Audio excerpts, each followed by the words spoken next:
O'sha mashhur TDM seti ajali missiya A va missiya B kiyimlari haqida ma'lumot berib o'taman. Mendan sifatli kontent, sizdan esa like va podpiska. 6 yil oldin PUBG Mobile ga kirgan yilida sizlarni mana bunaqa banner bilan qo'shiq kutib olar edi. Bu qo'shiq ham cho'ta qattiqdir eshitgansizlar.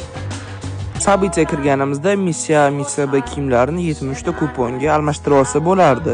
Shtonni esa 50 ta kupon, oyoq kiyimini esa 40 ta dona biletga almashtirib olsa bo'lardi.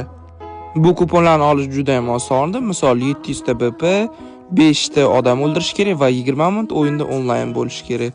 Har kuni kirganingizda ham bittadan kupon berardi. Misol bir hafta podrad kirsangiz, sizga bittadan kupon berardi. Top 20 ga kirsa bitta kupon, top 10 talikka kirsa 2 ta kupon.